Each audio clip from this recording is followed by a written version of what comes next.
welcome to the franchise. Talking Twi this week. Twilight, of course. Welcome to the show. We'll be ranking the films of all the stars. Paul Newman, Susan Sarandon, Tommy Lee Jones.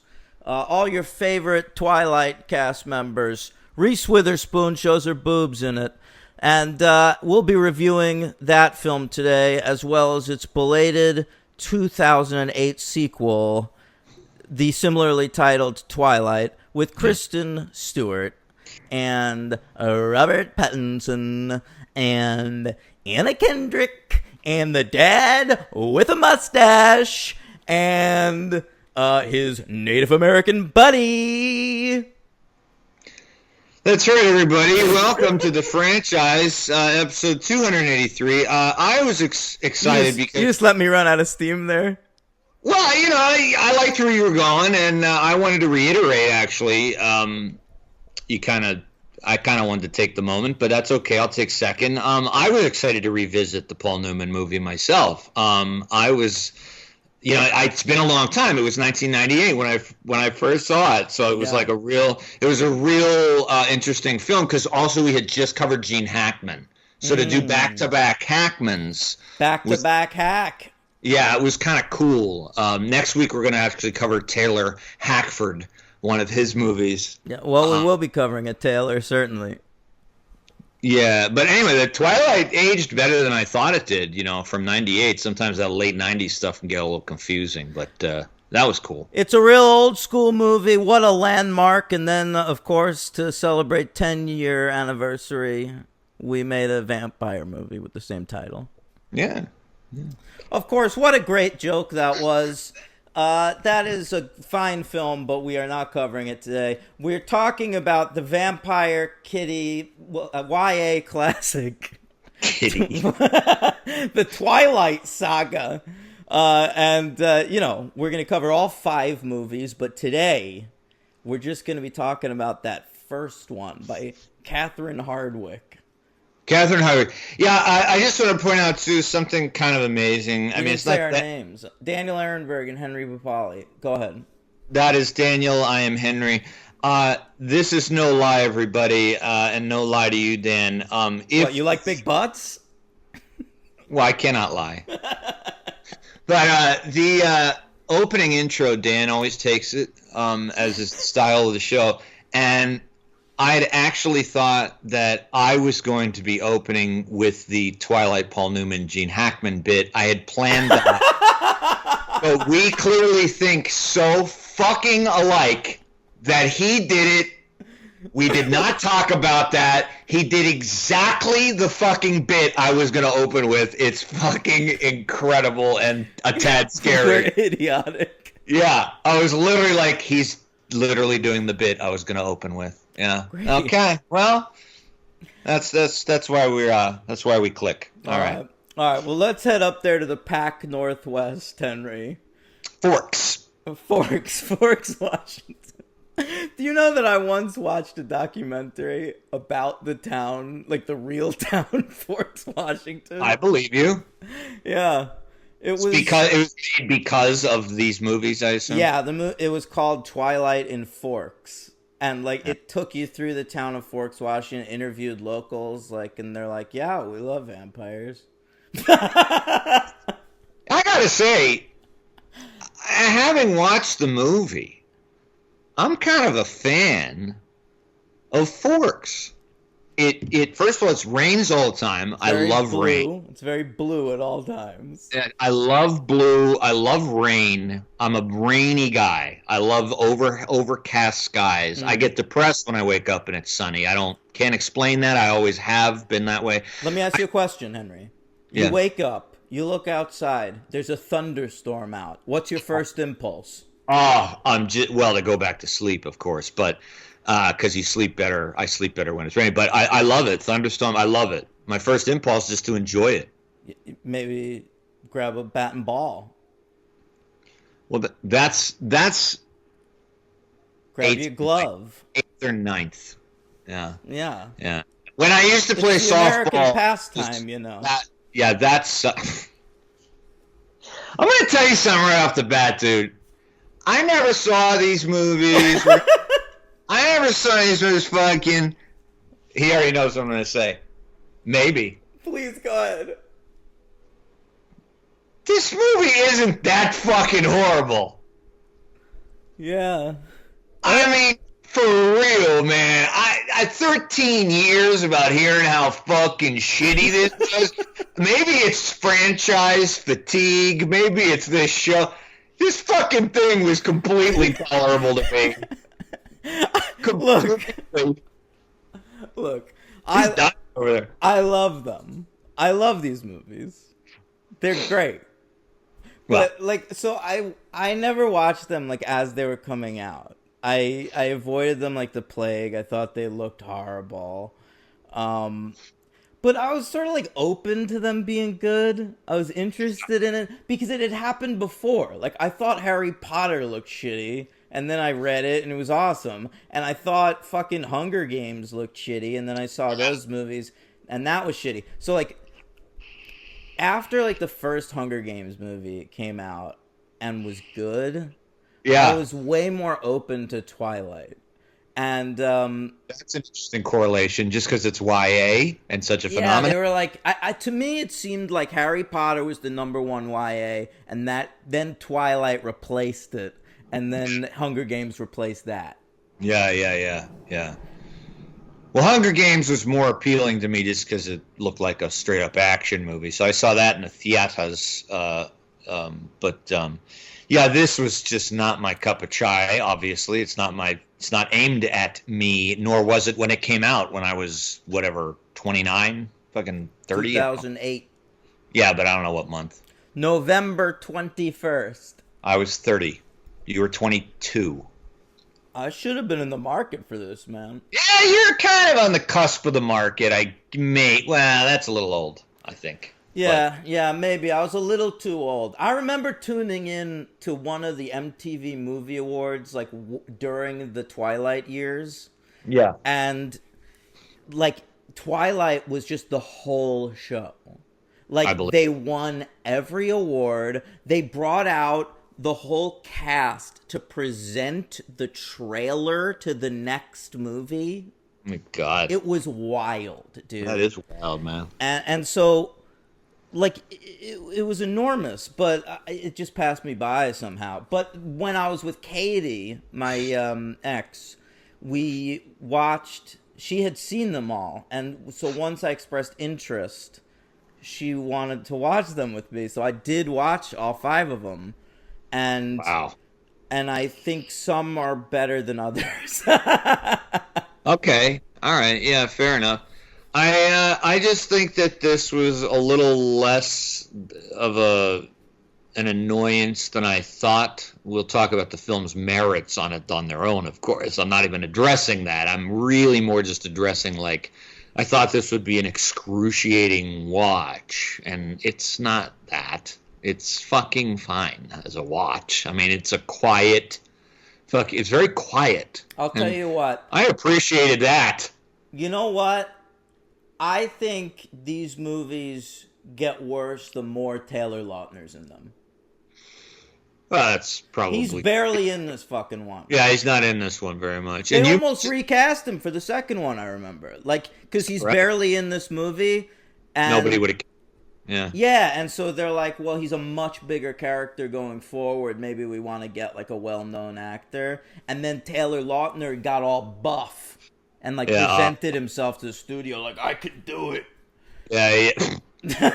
He sounded like that because he was on HGH. Yeah. Of course. Who isn't these days? Not these two podcasters where our names don't end with Rogan. Oh, listen to you. Throwing shots at the #1 podcast in the world. I always like to do that when I can, because that dude just gets shittier and shittier the more I hear about him. It really does. All right. Yeah, but, so I was interested to, and I'm sure you'll enlighten all of us too, I did not know that these films essentially had 4 different directors, or maybe even 5. Did any of them do 2? I can't recall. It's either 4 or 5, definitely. This one, Catherine Hardwicke, just this. And all I know her from is She wanted to keep going. I believe it was the studio pushed her out. I guess I'll do more research on that when we do New Moon next week. But I don't believe. I believe she wanted to continue going forward. Why the fuck not? It was her cast. Like, she really did the legwork for this franchise.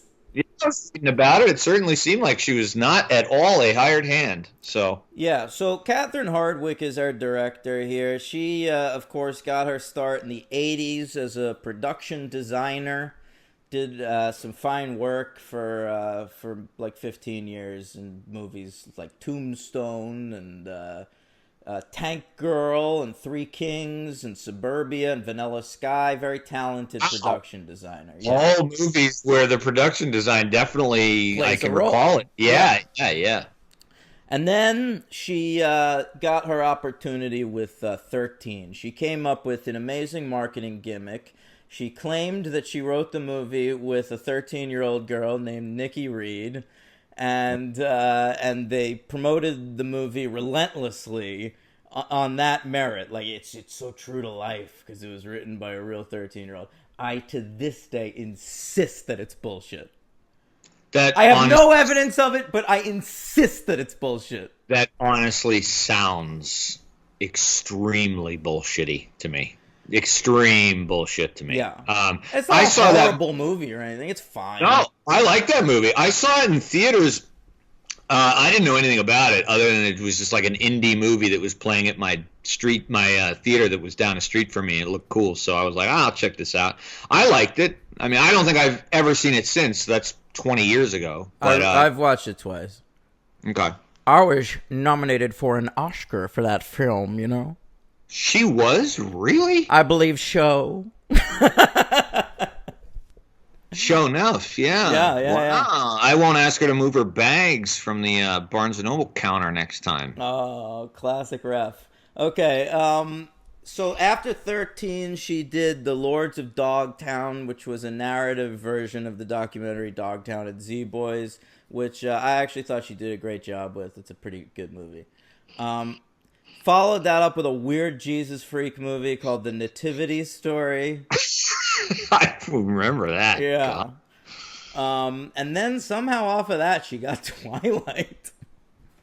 And so, Twilight was obviously a huge hit for her. I don't know what the fuck happened behind the scenes necessarily, but she then went and did Red Riding Hood, which was sort of like a fake Twilight. No. That didn't do as well. And then she did a flick called Plush, which really tanked. And then it was like TV Land, buddy. Poor Catherine. Yeah. All right. You know what, though? She came back recently. She did that Miss Bala. Remember that movie? Yes. That's that movie where Jane the Virgin's kicking ass. Okay. Right. Well, hey, Catherine's laughing all the way to the bank. I'm sure this movie gave her some big coin. I hope you're right. I hope she signed a good deal with these producers and they didn't fuck her over in the long run. All right, so Catherine Hardwicke's our director. The writer is Melissa Rosenberg, who lucked into this. She didn't luck into this. She's a really talented writer, actually. She got her start in television. She was just like sort of a rando TV writer for many years. And then she got on that first season of The OC, which was like a star maker for television writers. Okay? All right. So then off of that, she got the job as head writer on Dexter. Oh, that's she a was big like gig. the second head writer on Dexter or something. Big gig, yeah. And she wrote the movie Step Up, and that got her this Twilight gig. In many ways, Twilight is a cross between Step Up and Dexter. Sure, blood, teens, magic. Yeah, cool moves. Yeah. Rain. I don't know if there is rain and stuff. I think that's a pretty I believe in one episode of Dexter, he tries to kill a guy in the rain. It's very forensically difficult. Oh, I'm sure that's true. I think that movie ended up in the Pacific Northwest. I mean, that show, Dexter. Wasn't he like a lumberjack? Dude, I gave that show 2 episodes because I got so... I made it further. Good for you. I got so sick of people fucking hammering in my ear about Dexter. I knew I wouldn't like it. I never wanted to tune in. I watched Dextry, read all about it. I hated it. It sucks, you're right. It's fucking forced and nonsense. It's total fucking nonsense. It's a franchise now. There's a reboot of it out there. Badly written. I mean, it's just fucking stupid. I don't know. Whatever. Maybe it was better in the Melissa Rosenberg years. Yeah. To each his own. I'm sure a lot of our listeners like the show, so whatever. Anyway, eventually she went on and was the creator of the Jessica Jones TV show. Oh, now I'm back. Yeah. Back. One of the best Marvel products ever. It's a great piece of content. Yeah, it's a product. Yeah. Okay. Series. It is. So this film is based on a book by Stephanie Meyer. Stephanie Meyer is a Mormon. I was reading that. Yes, interesting gal. She's very Mormon. I think it shows in Twilight. Twilight is the most Mormon of teen romances, I would say. I didn't read she was Mormon until afterwards, so I didn't have that in my head, and I didn't think... Pay attention going forward to the way Bella reacts to sex. Will do. Yeah. Will do. Okay. So she's a Mormon with 5 kids, and she was like a secretary or something like that. And she wrote this book in her free time, Twilight. She had a dream, literally. And in 2003, she wrote the book. Apparently she started like midway through the story and then went back and wrote the beginning, I read, which is sort of I read that too, yeah. And it was like right away, people were clamoring. There was a bidding war for this nobody's novel. She got paid $750,000 for the publishing rights for the first book.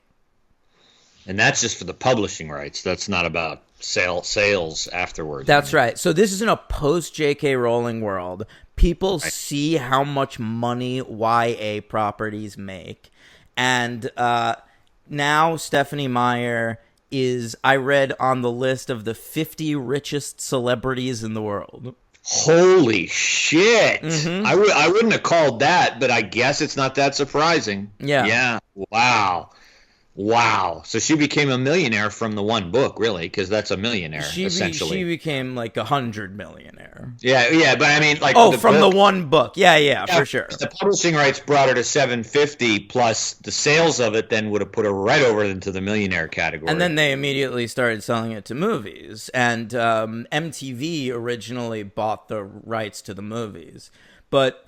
they sort of understood that it's not a good book, so they tried to like rewrite it and like make it good, and it wasn't working out for them, and so they let the rights lapse after a couple of years, and the small company Summit bought the rights.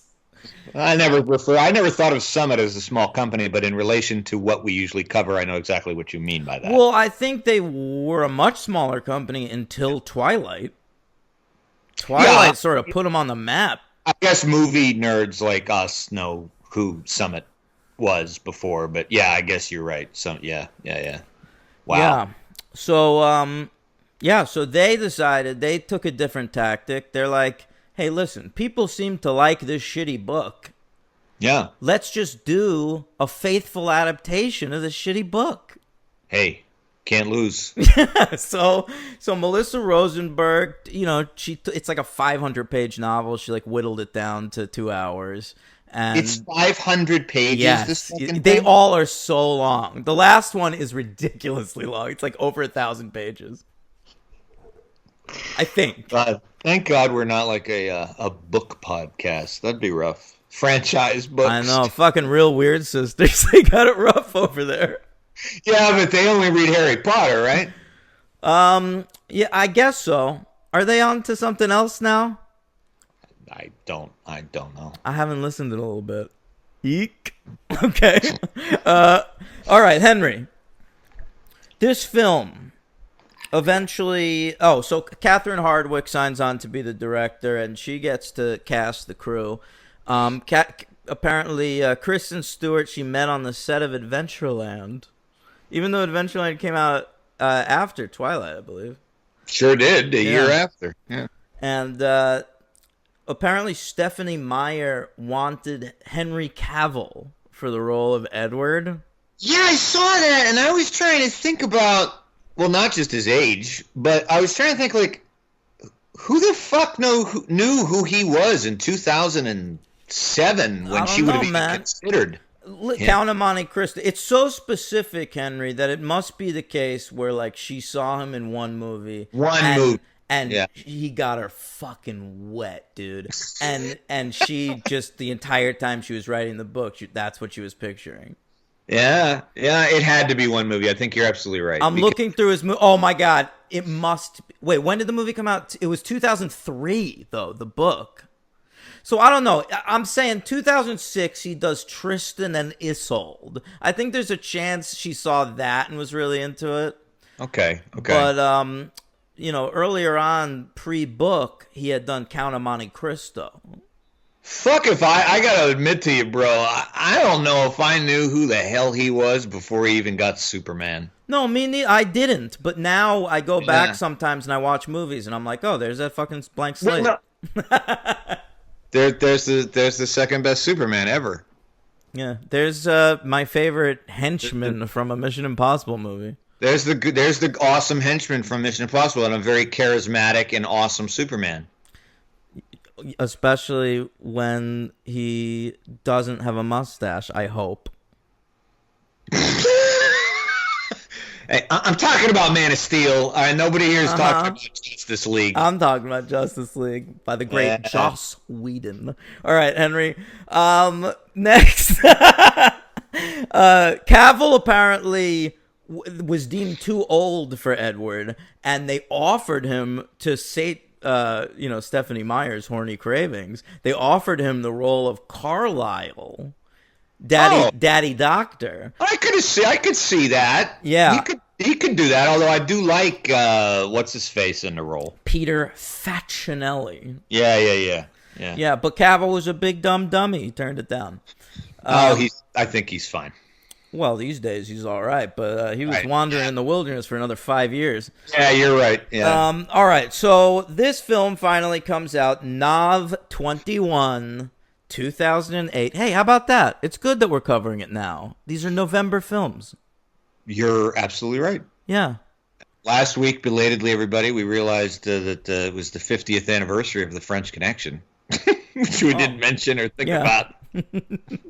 Yeah, it would have been good to flag up. Yeah. All right. 2008. It comes out around Thanksgiving. Everybody eats their turkey, takes their tryptophan naps, and then goes out to see horny vampires. I specifically remember November 2008 because you and Nathaniel invited me to a party that month. I know, I'm crazy with this shit. My then girlfriend and I went to some rich person's wine tasting in a penthouse. And then I knew we were going to go to your... What party was this? It might have been a Wasserman gig in Bushwick or some shit, and you two were going, and you were like, you should come and meet us after your shishi thing. And so we did. And I met Nathaniel for the first time at that. We hit it off like gangbusters. I don't remember this party. It was in somebody's like loft and like. Yes, I do. Yes, I do. We had a great time. It was It was so like extra hipster, and it's crazy. That's when Nathaniel and me started making fun of everybody. Remember there was a fight between two girls, like dude, like a really drunk dude who was like against a wall, like a girl started kissing him, and the dude's girlfriend was at the party and saw it happen, and like and knew it wasn't the dude's fault, and just like they start fighting in the middle of the party. I remember that. I do. I remember that you, me, and Nathaniel, especially me and Nathaniel, just bonded so hard over all that. I'm glad you brought up the extra hipster thing, because that's what we were. It was so fucking funny. Like, there was a guy there with like a mustachioed, like filled up mustache, like Raleigh fingers, like old time. Yeah, everyone there looked like a fucking pugilist. A 95-pound pugilist. Yeah, for sure. Yeah, it was great, but we had a really fun time. That was a really good party. It was a good night. I saw two polar worlds that night. I saw the richest of the rich of New York, and then just the fun. Not that these kids were poor, but like just like the drinking ironic Pabst out of anyway. and that was my two worlds coming together that night, Henry. My two best friends meeting and interacting for the first time, which I was probably very nervous about, and getting along like gangbusters. Yeah, went great. Better. Yeah, very true. Yeah. All right, good reminiscing. Yeah. All right, this film had a budget of $37 million. It's a lot of money. I didn't think it would be that much. It was a big property. It was a big bet for Summit. I think it was maybe like the most they'd ever spent on a movie at this point. Now, since they didn't use any of it for effects, who did the money go to?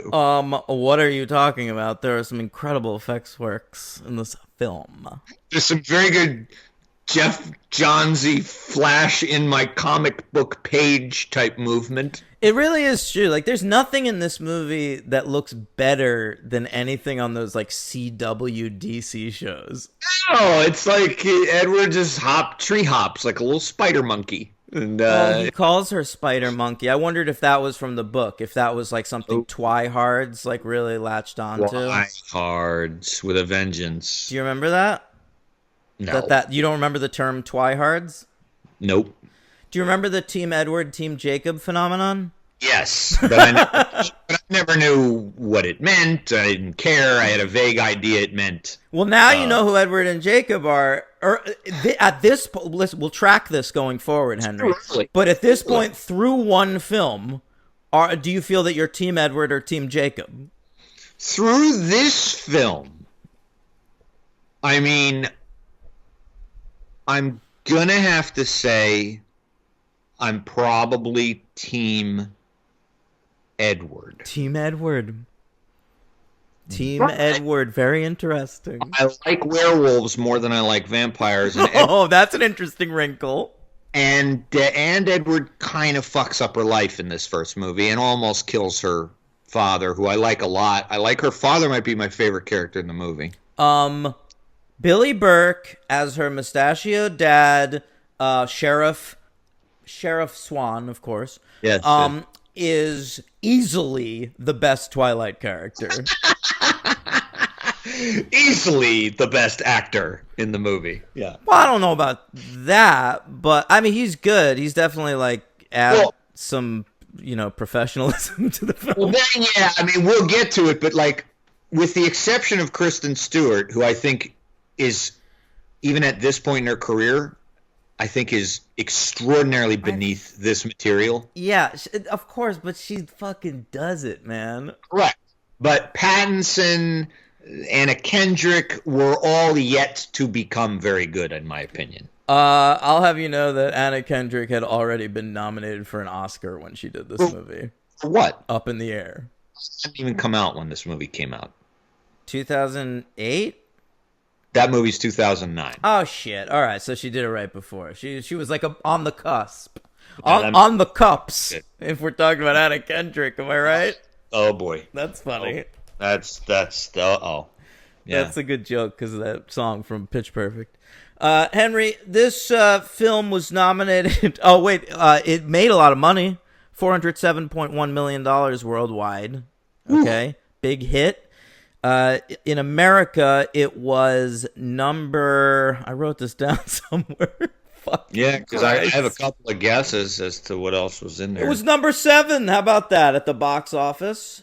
Do you know what 6 films could have beaten it at the American box office in 2008? The Dark Knight. That was number 1, of course. Iron Man. That was number 2, of course. As much as I'd love to say The Incredible Hulk, I know it didn't. No. Twilight made more money than The Incredible Hulk. Probably twice as much. Okay. Probably twice as much. Twice as much. 2008. A lot of great movies. Not a lot of blockbusters. Plenty of blockbusters I'm looking at here on this page. Okay, all right. I highly doubt that was on there. No, not even close. I highly don't think that Charlie Wilson waged any kind of BO war. No, it wasn't Bafo. Actually, I think he's 2007. Can I get some hints? Because that's, All right, number 3 is a 4th movie in a franchise. Very belated. A Harry Potter one. No, Indiana Jones and the Kingdom of the Crystal Skull. Of course. Yep. Number 4 on the list here is a black superhero movie. Pre-Black Panther. A lot of people think Black Panther was the first black superhero movie, but people forget about this one. Hancock. Yeah, very good. After that, we got a 2008's Pixar movie.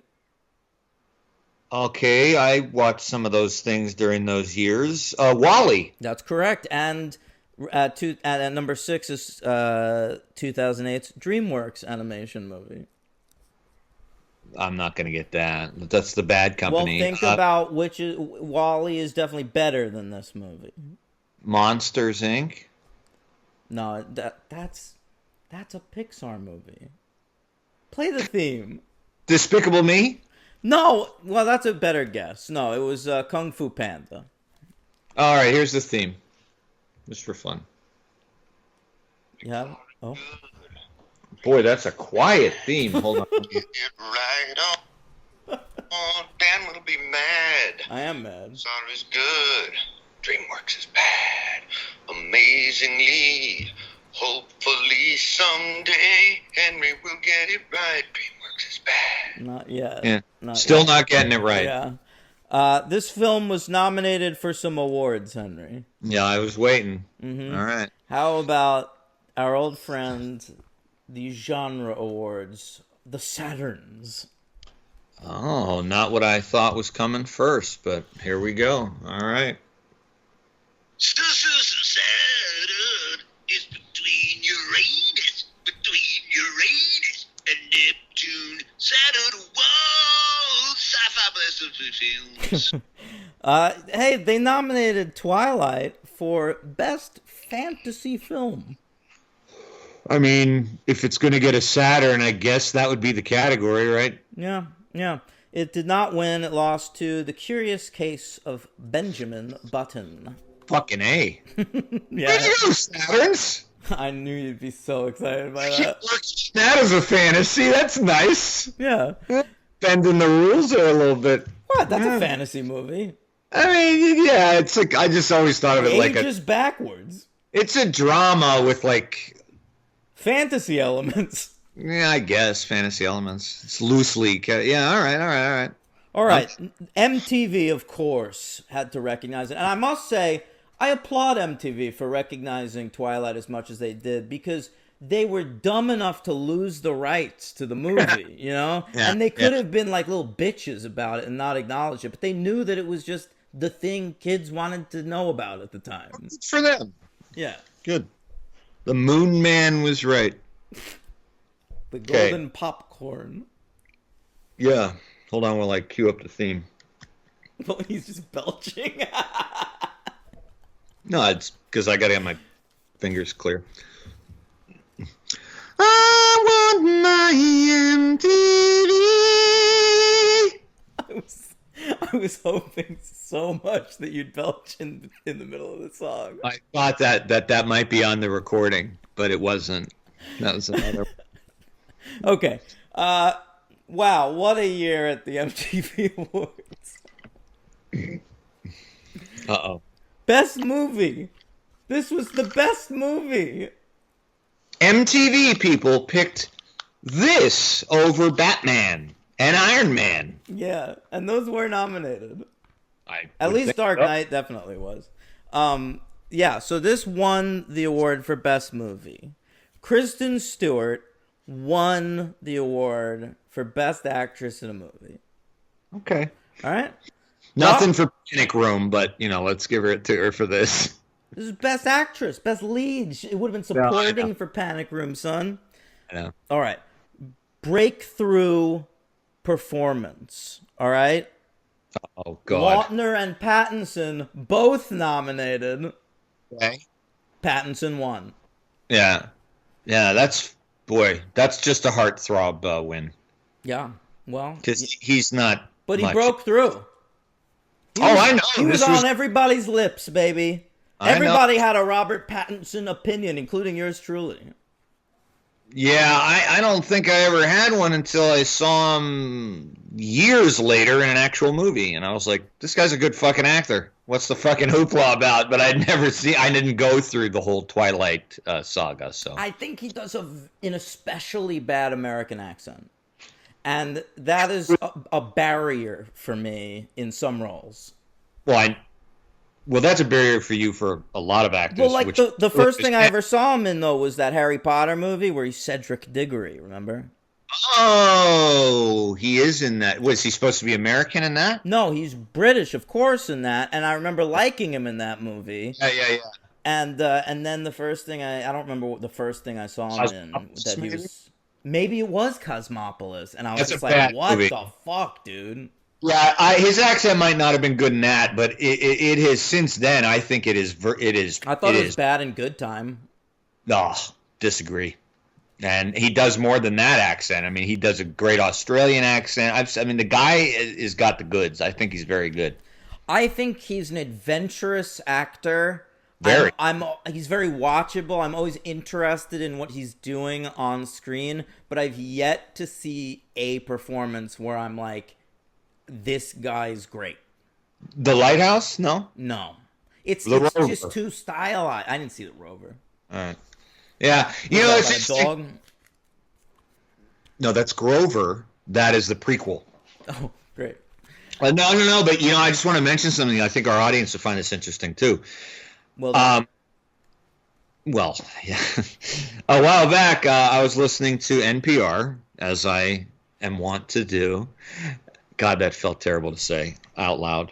Anyway, yeah, I knew Dan lost. All right, so Dan's gone. I'll wake him up in a minute. He whistles when he snores, just like in the movies. I got him. No, listen to this, dude, because this will either make you hate Pattinson or just. Okay. I know what you're about to say, and it did make me hate him more. Go ahead. I just made the news. Oh. I think if it's what you're gonna say, go ahead. Well, I heard it on this interview and never read it or heard it anywhere else, but maybe. I don't know. So he told the interviewer, she asked him why he takes roles where he often has to do accents that are not his native accent, and he says he only wants to do roles that are not in his native accent, rather, because it just makes him escape more and be different and get into a role more, and he just feels like he was just basically saying, and it was very authentic and genuine. It was not said in a pretentious way. I've just never heard an actor say that. And he was He's a just person without much of an inner life, and so he needs to project onto other people. Okay. Yeah, I mean, he just was just basically saying, like, in order for me to keep interested, it bores me to do roles in my British accent. I don't know. I'd never heard an actor in my life say that. I'm sure it was a real artistic choice playing Batman. It was done for the art. He did it. He didn't do it for the art. He did it because he could speak in an American accent. A gruff American accent. And you change your voice as Bruce and as Batman. He doesn't in this. We don't know. Who knows? We'll find out. Maybe he's Man-Bat, not Batman. All right. So more MTV awards. Paramore, the band Paramore. You know them? Yeah. They wrote a song for the movie. I didn't even notice the song in the movie. It was called Decode. It was nominated for Best Song from a Movie. But it lost to Miley Cyrus for a song from Hannah Montana, the Oh, movie. well, yeah, that's, what are you going to do? What are you Yeah. going to do? This film won Best Kiss. Okay. I don't know which one. Yeah, I was just going to say, okay. This movie won Best Fight when Robert Pattinson and Cam Gigandet fight. Oh, yeah. Sure. In the little warehouse thingy. Cam Gigandet. This movie, it was like a museum of actors that were supposed to be a thing. And we're foreign from everywhere. Yeah. Like every name that popped up. Kellen Lutz, Ashley Greene. I'm like, oh yeah, they were going to be famous. Yeah. Well, I'm sure not too many are on a play. This fucking guy is chugging a 2 Diet Coke. I love it, man. I can't make fun of it. I do it. Diet Coke's the only soft drink I like, so yeah. And Diet Pepsi. Drink. I love soft drinks. What do you call it? Soda. I don't know. All right. All right. Obviously, the Teen Choice Awards had something to say about this film. Oh, that's the. That theme song. That theme song needs a rewrite. I thought you were gonna. I never liked it. I thought you were gonna say that the Kids' Choice Awards is one of the best ones. No. But okay, here we go.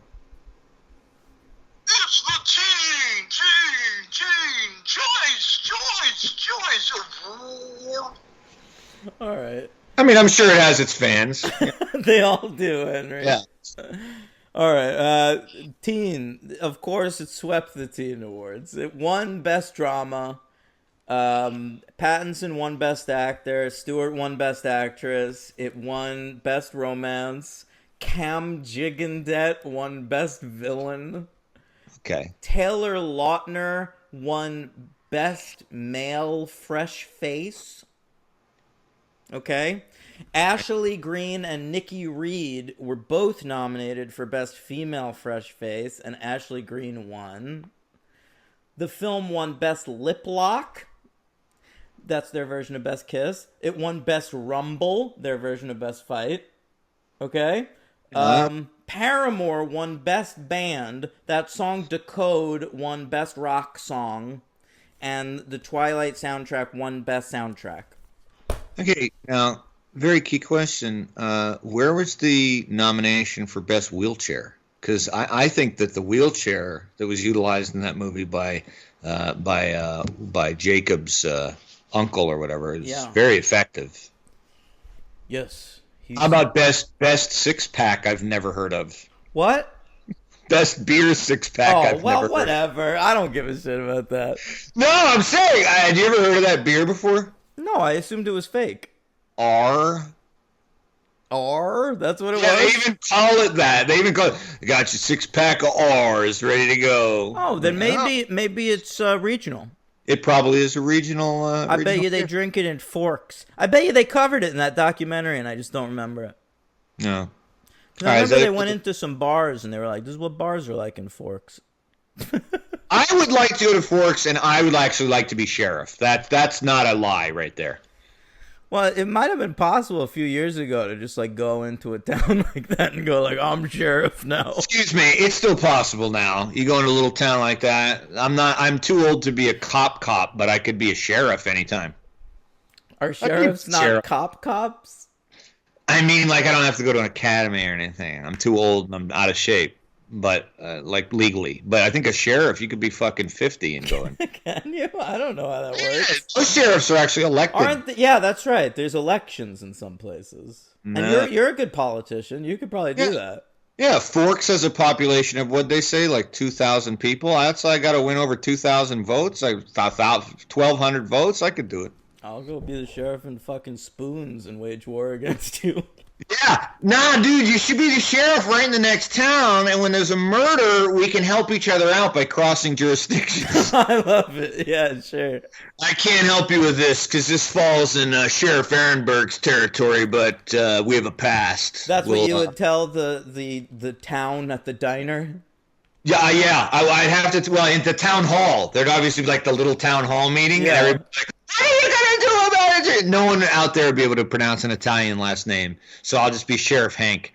And I'll be like, Shane, and I'll be like, What do well, you mean? They really respect the Italian heritage in Forks. The Cullens made Bella a beautiful Italiano meal that's true because they before believed Nikki Reed threw it on the floor. yes, and because they believed she was Italian, not unreasonably so, given the name Bella, but failed to look at her last name, which is a made-up fantasy name. Correct. Well, it's because she's pure and beautiful, like a swan. It's a fucking Bella Goose. All right. Is that it for the songs? We're going to talk about the movie now before I have to take a urine break? What? Shut the fuck up. We've been doing this for 45 minutes. You can't spend that long without peeing? I drink a lot of seltzer, and we've been talking for over an hour. Yeah, I guess that's true. All right. Well, let's start talking about the movie, Henry. Yeah. It opens differently than I remember. You know, I always think of these movies as being Pacific Northwest. They're like in the trees, a lot of overhead shots of trees. That's right, like Dawn of the Planet of the Apes. I guess so. And then, but Bella, at the beginning of the movie, is hanging out with Phoenix. Well, not with Phoenix, in Phoenix, the city. Yeah, I lived there for a year and a half or so. You did? When? Between Jersey and Toronto. You don't know, you knew that, right? You lived in Phoenix, Arizona? Yeah, when I was a toddler, my parents fucking hated it, so they What got did you do there? I was an infant. I don't know. I stared at cactuses and mountains. I don't know. Isn't it cacti? Yes, I knew that as I was saying it, actually. Yeah, cacti. Yeah. But my earliest memories are from that. Weirdly, from Phoenix, I remember like clear visions of like cacti and like mountains in the distance and very strange. Tumbleweeds? Yeah, and Jeff Bridges walking around in a robe. You were doing any, like peyote down there or something? Yeah, I think I was 2. So that just to shut me up as a little kid, and my mom would just give me peyote. Sure. Cool dreams, bro. So then you moved to Toronto from Phoenix, and then to Jersey? Nice. No, bro. Then to Pittsburgh? That's right. From Phoenix to Toronto to Pittsburgh to New York to New Jersey. Oh my god. That's exhausting, Henry. I've had that kind of existence. Yeah. Yeah. All right, so Bella, she's our erstwhile lead. She's Kristen Stewart, K-Stu to my peeps, and she's with her mom, which is Sarah Clark. I felt bad for her because she looked like she might be a good actress, but they don't give her anything to do except whine into a phone. She's mostly a TV actor. She's in 24. But that's the whole thing. Like, she's with her mom and her stepdad at the beginning of the movie. What's her stepdad's name? Phil. Phil, thank you. I don't think we ever get a clear shot of his face. He's just in the background, like, lifting weights and like, playing baseball. Plane's leaving. Yeah, then we baseball in this movie. There's a lot of baseball. There's a lot. Maybe Meyer. She grew up in where? Utah. Where'd she grow up? She went to Brigham Young. I don't know if she grew up in Utah, but she's a Mormon, so. I don't know. Is that like the least sexy sport? So she's allowed to watch it. Oh, I don't know about that. There's a lot of open space in Utah. You just have to avoid that place where... I think she'd be into basketball, though, because, when she was growing up, the Jazz were real good. Malone and Stockton. Yeah, at the exact same time. Yeah, and you can play baseball virtually anywhere in Utah. You just got to avoid that one spot where James Franco's arm is still hanging around. What's that? Is that a reference to Planet of the Apes? What's happening? 127 hours. Oh, right, of course. All right, so what I didn't remember about Twilight was that she even had a fucking mom. Like, I knew that she was, like, just moving in with her dad. I remembered that. But I couldn't remember that the circumstances are so crazy. Like, her mom's boyfriend is a minor league baseball player, and her mom is, like, sick of not following him around on the road. And his team is based in Jacksonville, Florida. Yeah. Well, they're gonna move. Yeah. First of all, dating a minor league baseball player would be a very troubling thing, I would think, because basically if he's doing that for a living, he's given up on ever trying to make it to the show. And so he's probably not But going he's to... still making money for a living playing baseball. Little bit of money, yeah. But I don't know. If you want to uproot your daughter, I don't know about that. Yeah. She makes the right call, I think, Kristen Stewart. Bella makes the right call. Bella makes the right call. She's like... I mean, I guess, like, if the vampires don't get her in Washington, the COVID will get her in Florida, so... That's absolutely true. And Washington State has a really great liberal progressive governor, and she, of course, this is 2008, right? Yeah, these are the Bush years. We're in Iraq during this. Oh yeah. All right. So Bella and my next note was Asian newspaper guy chillax. That's crazy.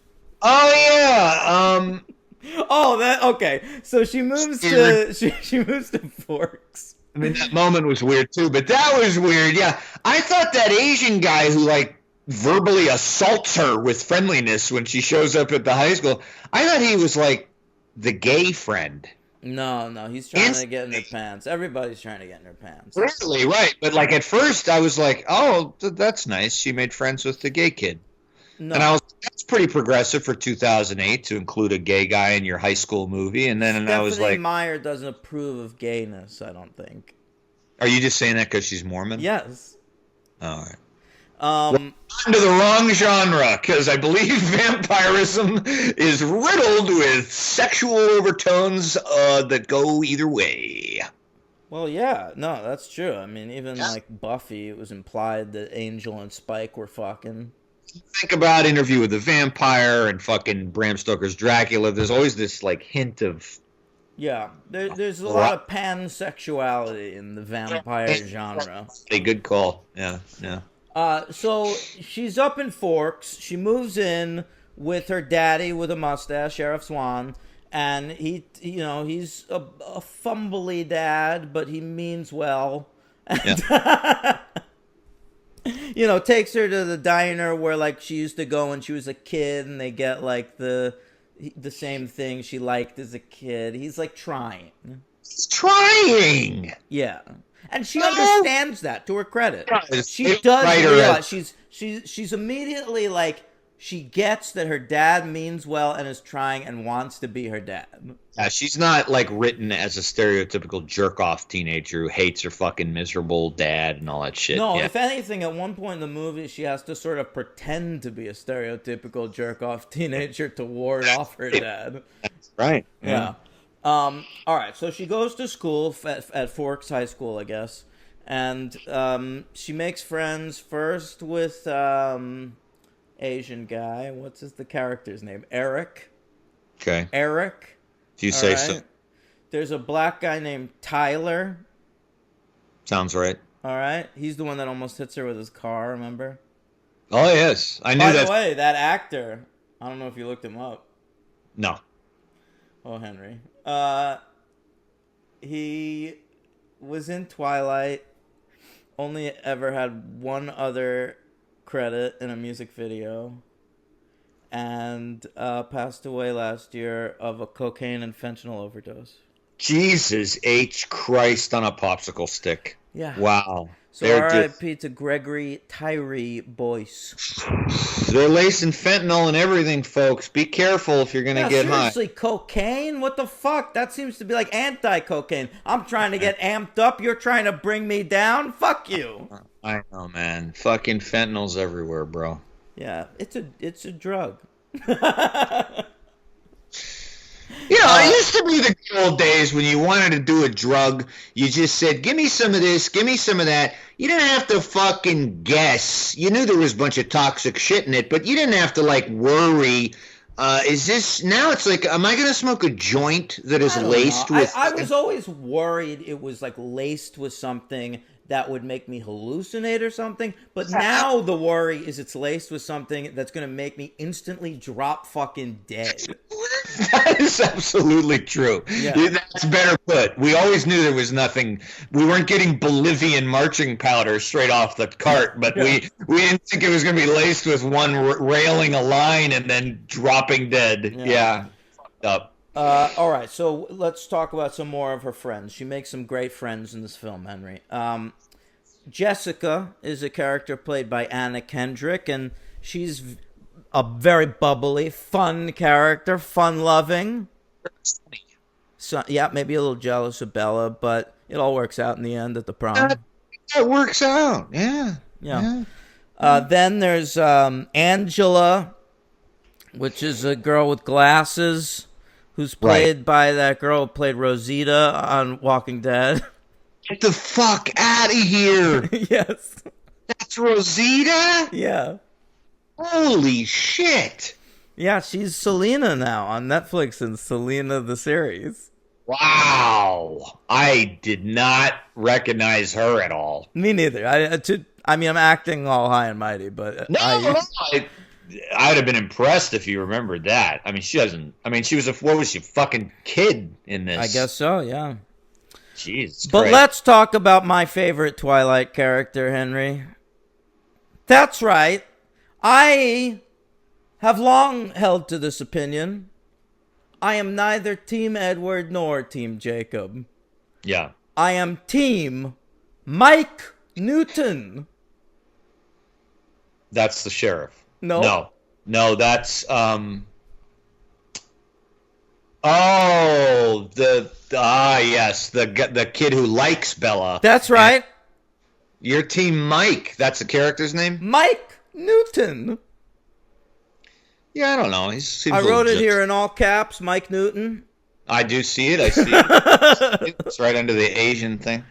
It seems like Mike is he's kind of a little bitch at first, though. I mean, he's got Anna Kendrick right over here pining for him, and he's going to be, what's wrong with this kid? You know as well as I do that this Anna Kendrick character is a side piece. This Bella Swan is the girl you want, okay?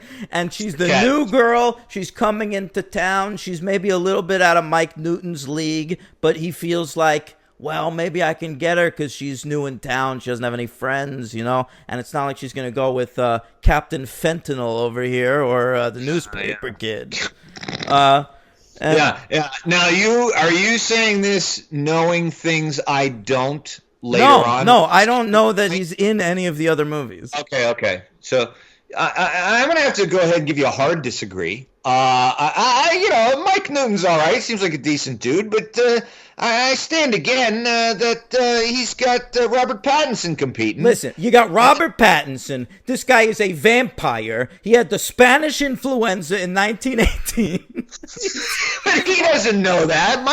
Mike Newton doesn't know that. No, but this is what I'm telling you. These are Bella's prospects, all right? And if she absolutely must pick somebody that lives in this town of Forks, Washington, then it seems to me that her options are an undead creep perving after a 16-year-old, okay? A weird werewolf kid who's stalking you, kinda. Yeah. All right? And Mike Newton. All right? He just wants to take you to the movies. Point, counterpoint. If I may. Point, counterpoint. Mike Newton, normal, everyday, average Joe. That's right. Okay.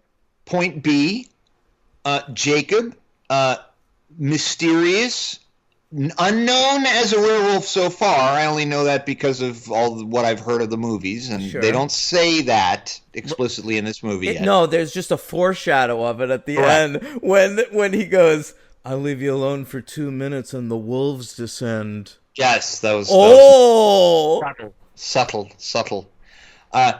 Point C. I can be with a man who can fly, jump, take me on jaunts across the state or country, and or give me immortality if I so desire. I don't know that Mikey Newton has much of a chance, even though he is a Portland trailblazer, against the Forks vampire. You say immortality. I say it's a curse. You know, it's life basically as an alcoholic, you know? Like, but in the first 100 days of being sober as an alcoholic, right? Everywhere you look, there's alcohol. Oh my God, look, there's more alcohol. But You you know, can subsist but now, on animals. I know you can, but that's the way he puts it. He goes, you know, humans, imagine being a human and only being able to eat tofu. And I'm like, I feel like a lot of humans are totally fine with that. Yeah, I wouldn't be. I felt his metaphor quite deeply. But if the alternative to eating tofu is murdering people, I feel like you'd be okay eating tofu. Yeah, I don't know. I have to think about who I'd have to murder. Oh my God, Henry. Yeah. You're a maniac. All right, so they're in the cafeteria. She has her new friends. In walks some sexy pale people. This is the most confusing scene to me in the Why was it confusing? and didn't get less confusing when the movie was over. So the Cullens, yeah. So they're a fam of adoptees. Well, this is how it's presented to the public. Right. But it's presented to the public as they are adoptees of Carlisle and his wife. Yeah. Who has 2 lines in this movie. Correct. Yeah, also not cool. But if this is the public personae, why would they be walking around as couples? I know. They just can't keep their hands off each other? I'm totally perplexed because I got it. I have a bigger question. I have a much bigger question. Hold on. Go ahead. I was going to say, I got it that it's very obvious they have this sort of incestuous thing going on there, even if they're not related. But I would think, given the careful propriety under which Carlisle, despite not dyeing his hair dark, which he probably should do They're to stand trying out. to protect their vampirism is the point. Right. Yeah. And so wouldn't one of the things you do is to tell your foster kids, hey guys, let's try to keep up the ruse by not looking like we fuck all each other. Don't make out at school. Right. But Henry, hear me out. I'm ready. Think about it from a different angle. All right. I don't think the move is for them not to be couples. Let them be couples. My question is, why are they in fucking high school? Because they're 30? No, because they're 100. Oh, yes, I thought of that too. Why not just have them come up as they're outsiders or they're homeschooled? No. Why are they presenting them to the public? Well, to blend in, because if they just had teenagers roaming around the town who weren't in school, everybody would ask questions. Would they? Yeah. Come on. That I understood. But why are they pretending to be teenagers? You don't think they can't pass for being in their 20s? Clearly they're not actually teenagers, so they're forging documents to make it look like they're teenagers. So why can't you just forge documents that say they're 25? I agree, that's the better move. I agree. Carlisle Pretend it's a fucking halfway house for a rehab or something. And they're just staying there. It's fine. Yeah. Stop going to high school. We take in foreign exchange students from around the world who are in college seeing the United States of America or something like that. There could be plenty of other observations. I agree. High school, you're under a microscope. You have to be there 5 days a week. They're taking your attendance. Yeah, that's not a good idea. I agree with you. You know, Edward presents it to Bella if we start as teenagers, then we can live a place longer. And it's you're talking about starting as a teenager and ending up at 30 or something, I assume. Like when you're not aging at 30, then you have to move. But Actually, it's so that didn't make sense to me. So you got to help me understand the vampiric logic in this, because they all have their own, as usual. Each vampire movie, all of it. In this one, they're sparkly in the sun. Correct. That was bad. All right. He's an X-Man. Um, so say the line he says again. He says, if we start young, we can stay a place longer. Yeah, so I think the point is age. I think the point is they can move to a new place, right? And say they're 16, right? All right. And then hang out, and no one will start asking questions until they're like 30, and none of them have aged any, and then they're gonna have to move, right? So they're saying like if they start at 16 rather than 25. But then, to me, if they start at 16, then you're expected to age. If you start at 25, then you can just stay 25 until you're like 40 or something. Yeah, you're going to look the same for a lot longer. Yeah. I have even more pressing, burning questions. We're really digging in here. I feel like we're really figuring this out. I like it. We're getting to the bottom of this Meyer case. So here's another thing. It just seems, I know there wouldn't be much to go on here, but you could have a different type of story, Stephanie, if I may call you that. Here's the thing. If you are this family of vampires, or coven, whatever the fuck you want to call them. I don't think coven. I don't think either, but that's what Wikipedia calls them. The Cullens. No. Coven. It says they're a coven of vampires. I learned enough, I'll have you know. That's witch bullshit. Right. Paranormal Activity taught us that much, did it not? Yeah, Toby's in a coven. That's right. I'm losing my voice. Why would you not just move to a completely unpopulated area where you don't have to put on any ruse, live out your life happy around some nature preserves, and just live off the animals for your whole existence? You could move to Alaska and just fucking kill bears and moose your entire life. They should move to, like, Newfoundland or something. It doesn't make any. There's a lot of people there, but I see where you're going with that. Yeah, I mean, you go to the Yukon Territory, north of Canada. There's nobody up there. Just you could they're all fucking each other anyway. Yeah, there's no ruse necessary. What is the desire to stay in human society? I don't know. Is it that Carlisle really likes working as a doctor? Which was leading beautifully into my next question and point. This man's medical license is clearly expired, because if he was practicing medicine during World War I, and it's all forged. It's all forged. You know that.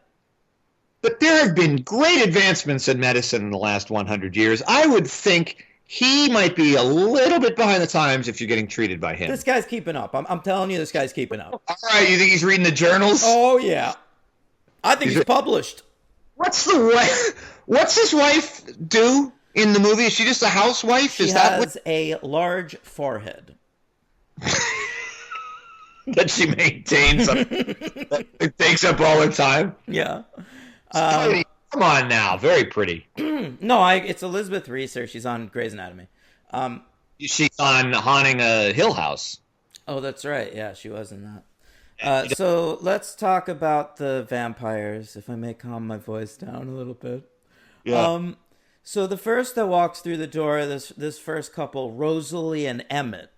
Rosalie is Nikki Reed, who Catherine Hardwicke is using from 13. She, of course, wrote 13, one of our finest writers. Yeah. 13. And Kellen Lutz is Emmett. He was definitely supposed to be a real big star. And these days he's on the FBI spinoff over there on NBC or whatever. All right. Well, he's working. CBS. He's working. Yeah, he's a TV actor. I think all these actors that they thought were going to be movie actors turned out to be TV actors.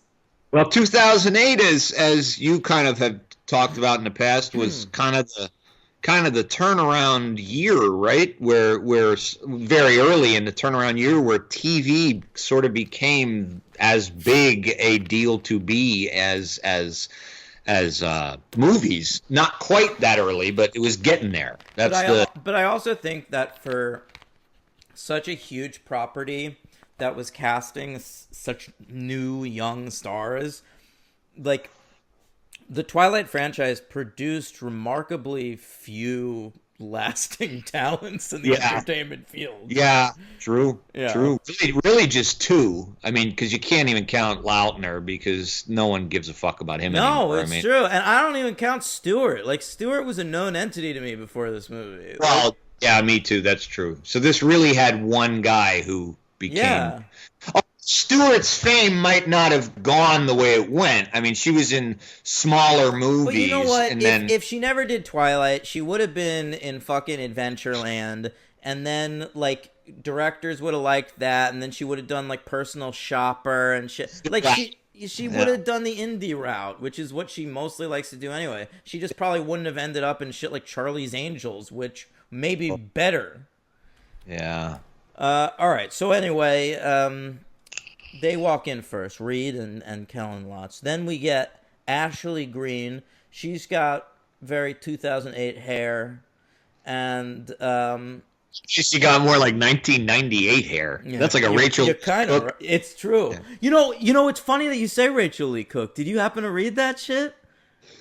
Stephenie Meyer said when she was writing the Twilight books, she pictured Rachel Lee Cook as that character. That's right. That's right. Okay. I thought you came up with that yourself. I did come up with it myself. I completely forgot that. She just looked like, in my head right now, I was like, Rachel Lee Cook had that haircut in, what was that big movie she was in the late 90s? She's all that.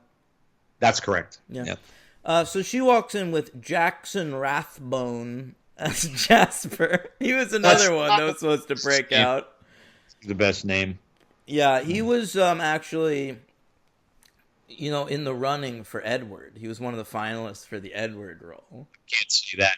By the way, they shouldn't have changed his name to Jasper Hale. They should have just had the actor keep that name as the vampire. Jackson fucking Rathbone. It's a much better name, yeah.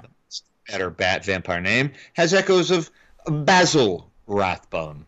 Great. So then there's only one single vampire. It's Arpats, and he comes in, Edward. And the second he walks through the door, it's a musical sting, like boom.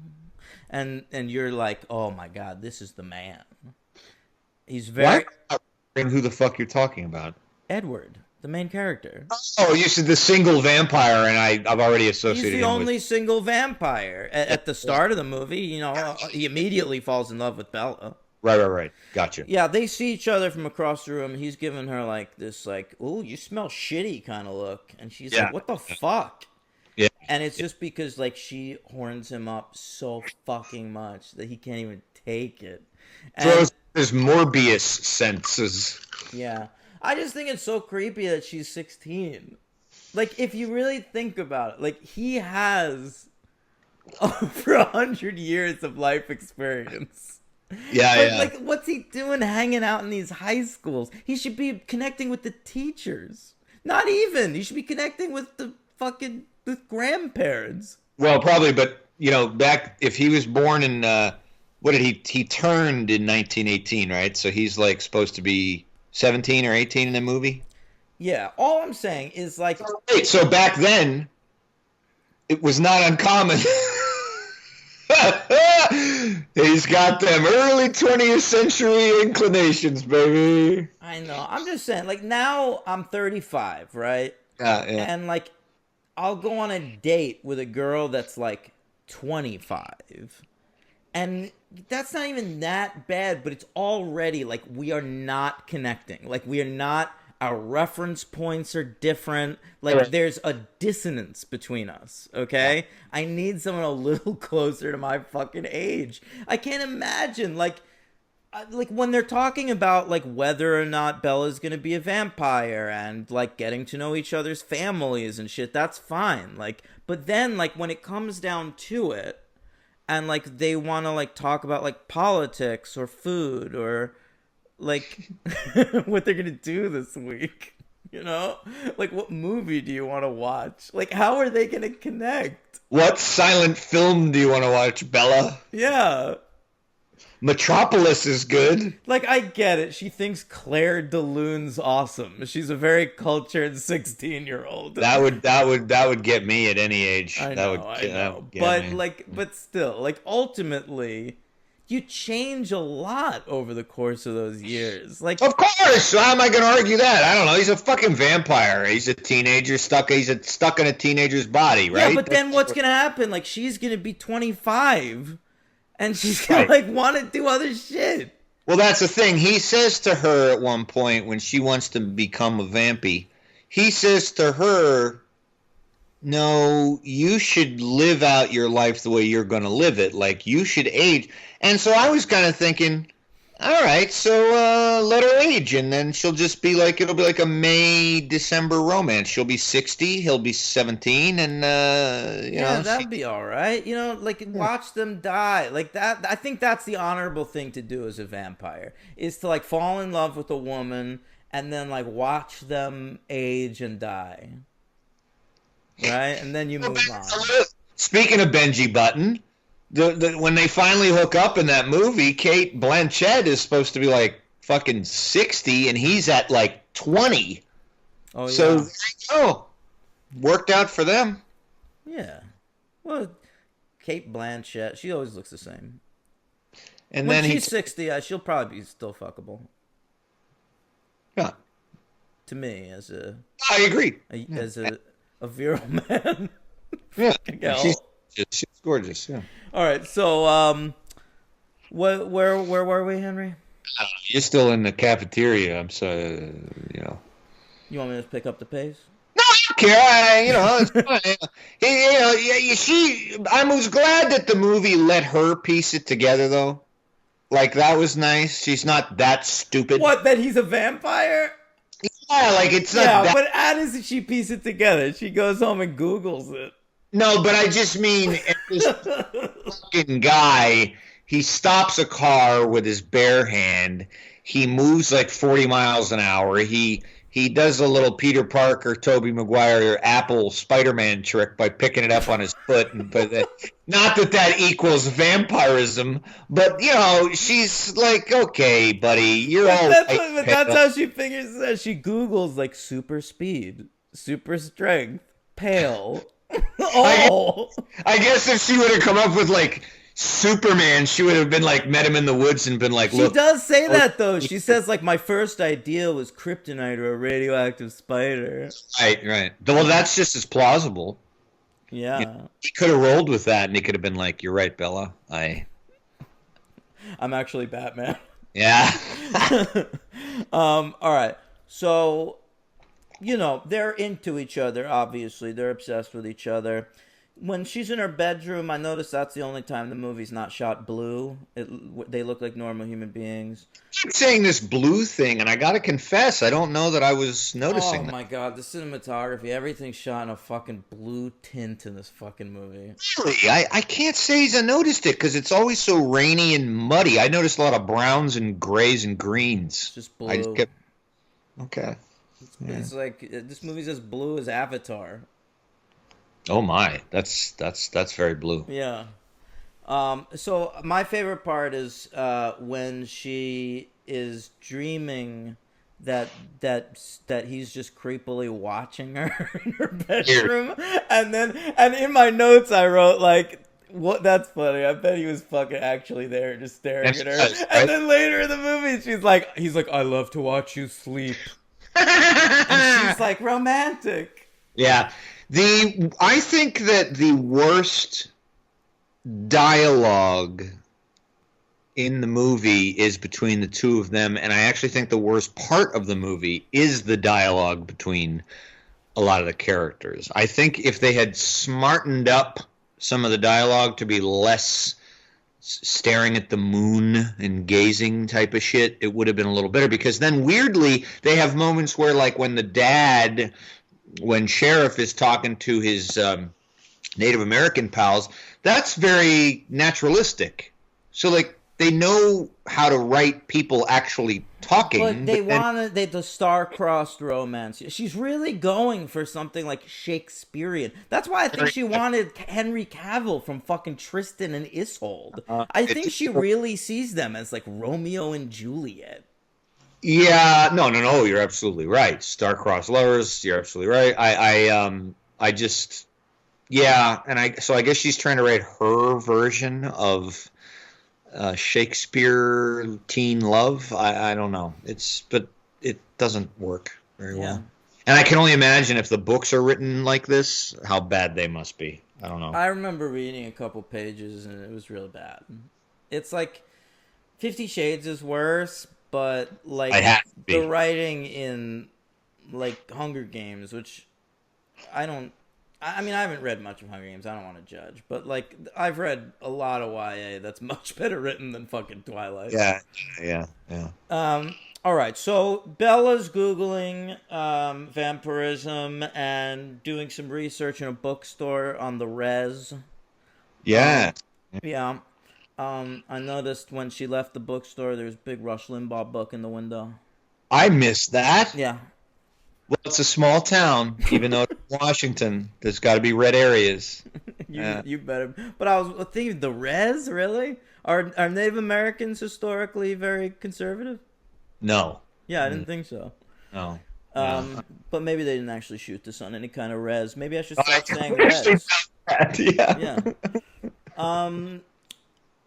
It's around this point that I wrote down I noticed that the score, I was like, what the fuck is going on with this score? Because it's Twilight. You would think it's going to be like electric guitar over strings. Like just Thank some God bullshit. It's Carter Burwell. It's crazy that it's Carter Burwell. Like, I'm listening to the score. I'm like, what is with this like weird macabre woodwind arrangement? And I knew it because I saw it in the opening credits. And I did not notice in the opening. Okay. And then, like, I'm watching the movie. I'm like, what is this? Being John Malkovich? Yeah. And right. And when I saw it in the credits, I literally had the thought, oh, well, at least the music will probably be decent. And it was. And it is. Yeah. I was sort of blown away. I wonder if he does the other ones, because I certainly did not remember this. He can write anything, man. He's one of the best film composers out there. We've said it before. And we'll say it again. So obviously, I guess we need to talk about the scene that I've heard is a big scene that people like to talk about, especially on Letterboxd. What? You looked through the Letterboxd reviews? A couple of them, not many. I didn't want to ruin anything, and I didn't want to like influence my discussion. I just read the baseball one comes up a lot. So it's a wild scene. I liked it. I thought it was hilarious, both bad and good. Okay, in a bad way and a good way. I don't just to get into that. Like, so she confronts Bella. I mean, Bella confronts Edward about his vampirism, and he like it admits it, and this is the scene. It's very portentous, and he says, "Say it out loud." Yeah, that was weird. Why does she have to say it out loud? Who cares? Well, because it's dramatic, Henry. Oh, right. Yeah. So she does vampire. I like the way she does this. Kristen Stewart's very charming in this role. Yeah. And so they're together now, basically. Like, they're boyfriend and girlfriend. They go to school, arm in arm. Everyone's looking at them. Yeah. And Anna Kendrick is like a little jealous, but I think also pumped because she wants to be with that Mike Newton kid. Yes. Maybe. And who wouldn't? Maybe really like this Mike Newton guy. Should fucking try to friend him on Facebook. Dude, Mike Newton, I bet you he's got the second hottest girl in Forks right now, and definitely the sanest girl in Forks. Yeah, he does. He's Anna Kendrick. Yeah, you're probably right. All right. So now they're boyfriend and girlfriend. She goes over to his house, the sort of Cullen compound. Nice house, by the way. It's ridiculous. It looks like a fucking Frank Lloyd Wright house. I was just gonna say that. It looks like Falling Water, man. Yeah, it does. It does look like Falling Water. Yeah. And you've been there, right? Yeah, I went with Casey. Yeah, I've been there too. And he like shows her around. They like make Italian food, which I found very charming. And then. So it's not that day, though. It's, like, a little bit later, and, like, Edward has now, like, met Bella's dad, and they've sort of formed, like, a hesitant alliance. Yeah, like, I'm gonna choose to trust you, son, but let's see where this goes. Here's some pepper spray. Yeah. So it's raining out. It's gonna rain that day, And what they like to do on rainy days is play baseball because it's the American pastime, and also just because they like to like jump around and get struck by lightning. Splash. Yeah. Hey, I don't know if vampires can withstand a bolt of lightning. That's never addressed. I bet they can. I bet they sparkle extra. I don't know, man. They're not fucking Thor. You know, I don't know if they can handle that. But, yeah, that scene was so fucking ludicrous and out of the blue that I couldn't do anything but just watch with almost stunted admiration. You know, I was just looking at it. I was like, and I literally had the thought, like, well, I guess I'm in for a baseball scene with people with some superpowers. I'm in. Let's see that fastball. It's very X-Men, right? The X-Men used to play baseball a lot. It's very X-Men. It's very mansion-y, like the mansion. Yeah, for sure. Yeah, right. You're right. So the people, the whole Cullen crew, along with Bella, they play baseball in the rain. To me, what this is just like Twilight's a really big movie. And in really big movies, especially movies that are 2 hours long, you expect some action beats. And there really aren't any in this movie until the very end when Robert Pattinson and Cam fucking Gigandet fight. Yeah, right. They don't even introduce the villains until like the last like 40 minutes. See, that's a problem with the movie's narration, too. The narrative, rather, is, well, or narration, because there is narration. The narration sucks. Yeah, it's real bad. It reminds me of... Let me tell you about the times leading up to when I die. It's like, foreshadowing. It's it's almost as bad as the first cut of Blade Runner when Harrison Ford's like, 20 replicants needed to be killed. They didn't find many. Oh, that's the movie Blade Runner. The first version that was then the one that came out in theaters, the movie, right? Like the official movie. No. The one that's not a DVD special feature for nerdy fans. No. I saw the one that came out in theaters in 1997 with a cut that meant the right one. Fucking loser. All right, so. Wait. This was narratively confusing to me. Okay. They had these 3 rogue vampires, right? Yeah. Wait, but I just wanted to flag up that during the baseball scene, the song that's playing is Supermassive Black Hole by Muse. That song was cool. I never heard it. It's a great song. So Muse is a band I always had time for. They're like an outrageous, like proggy, stupid rock band. Yeah. That like I like. And they put this song, Supermassive Black Hole, in this movie. So they actually hired Alexandra Patsavas, who had made a name for herself as the music coordinator and the music supervisor on The O.C. Which, you know, The O.C. was a show that launched a lot of big bands. Yeah, it had a lot of sound. We always used to sell that soundtrack. We had volumes and volumes of soundtracks of The O.C. Yeah. Never knew why. Yeah. Okay. And so Alexander Patsavas signed on to do Twilight on the strength of her work on The O.C. I think this was maybe her first time working in movies. I could be talking out of my ass, though. And for this first movie, she used like pre-existing songs. Like Supermassive Black Hole by Muse was on a Muse album before this. And she put it in the movie. But then, like, the soundtrack for Twilight became such a big deal that for the success of Twilight movies, all these bands like wrote songs for the Twilight soundtrack. So I think Muse wrote songs for every Twilight movie except this one. And they have a song on the soundtrack. It was already a song. That's funny. I like that song. I noticed this song. That was another thing I appreciated about the movie is that I was thinking about like American Pie and how much I hated all that fucking shit and all that.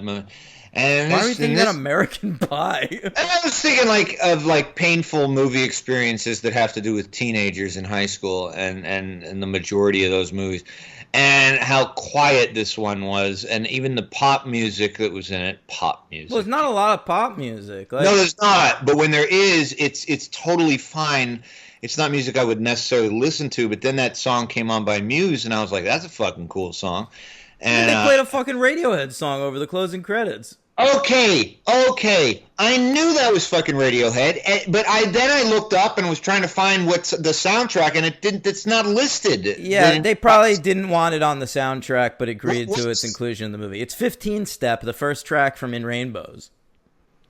Oh, I have that fucking album. Okay, yeah. All right. Wow, yeah, great song. Okay, well, the music was winning points for me. All right, so let's talk about these bad vampires that you're interested in. Well, I didn't get, it's a little unclear. It's poorly explained because I don't remember who even says it. It might be Edward who says there are other vampires around who prey on humans, or maybe it's Carlisle who says we run into each other from time to time. So I'm expecting that there is this huge other group of people that happens upon them, and then 3 people walk in. Now here's a problem with the female in the group.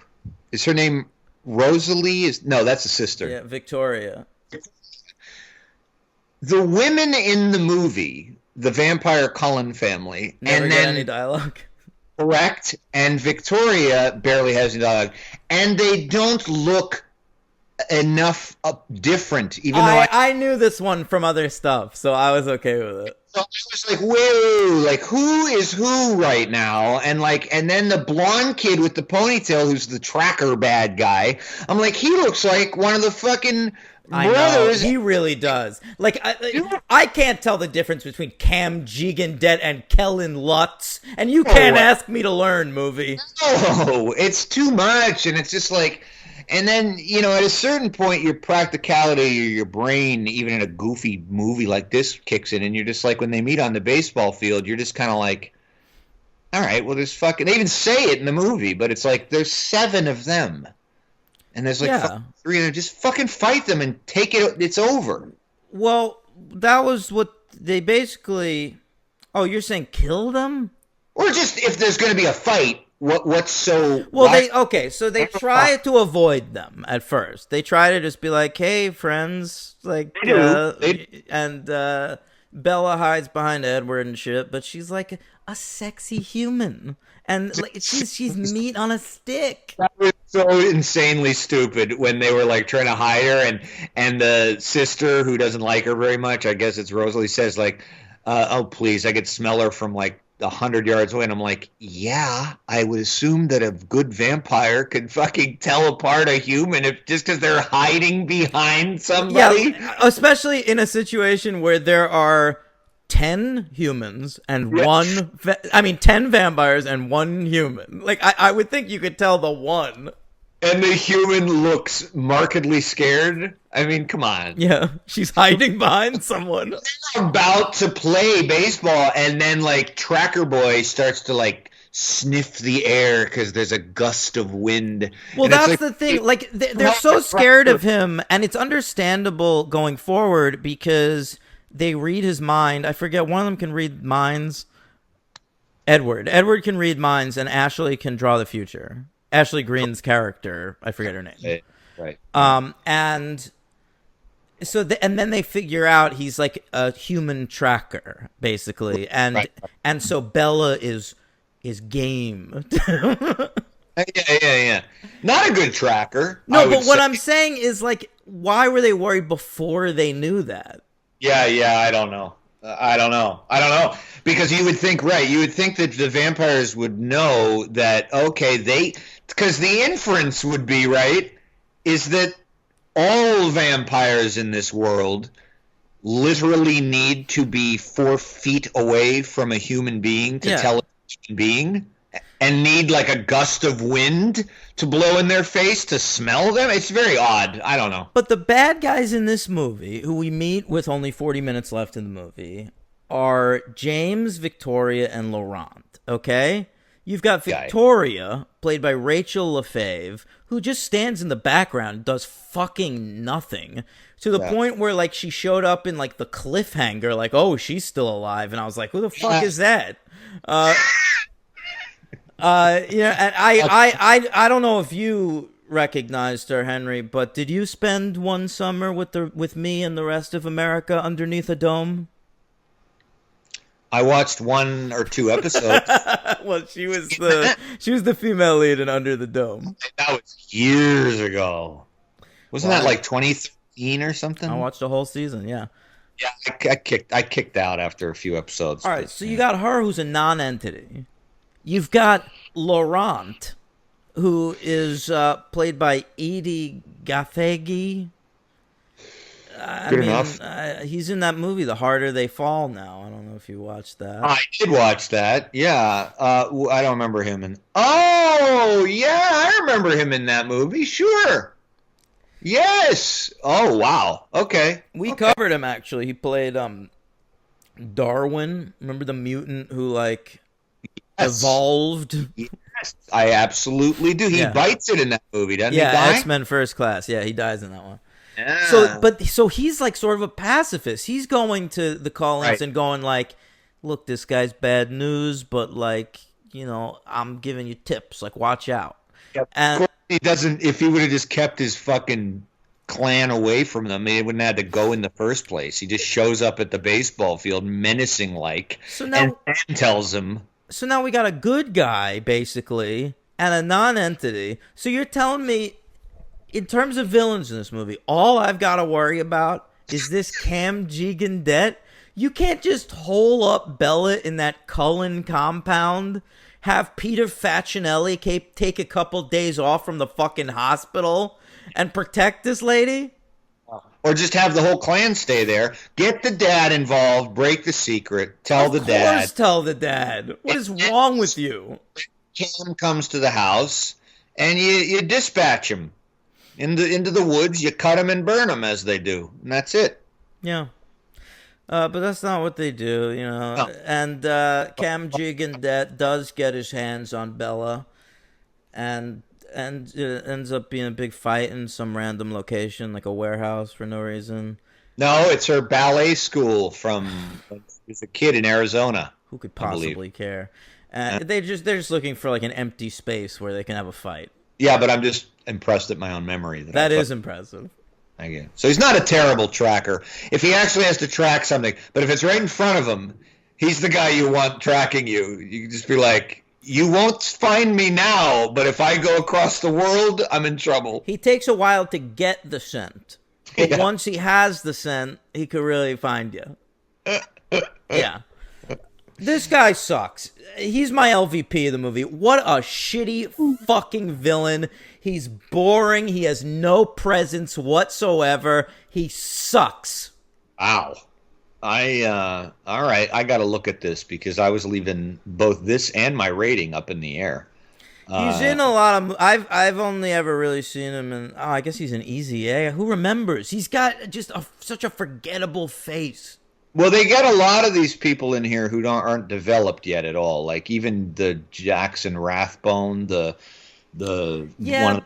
They don't do anything with him. No, of course not. But all those characters are just there to like set up slightly. They tell you like one thing about like this. She draws the future, this guy became a vampire recently, so his impulse control is not as good. Like they give you like the Cliff's Notes, But this villain, like he's just like a vampire tracker, and then he bites it at the end of the movie, so we don't even have to worry about him. Who gives a shit? Just to be different. I agree with you about him, by the way, but I'm just to be different because I was disappointed that they don't give her anything to do, considering I would think, extraordinarily important role the character would have in this entire endeavor, and that is Esme Cullen, who is the wife. I mean, she just does nothing. Her name, remember that name. Remember that her name's Esme. Oh, I will probably be their kid, somebody's kid at some point, I'm sure. I know there's some sexual intercourse at some point. Elizabeth Reeser, by the way, who I must apologize to, she did an arc on Grey's Anatomy like over 10 years ago, okay? True Detective, too.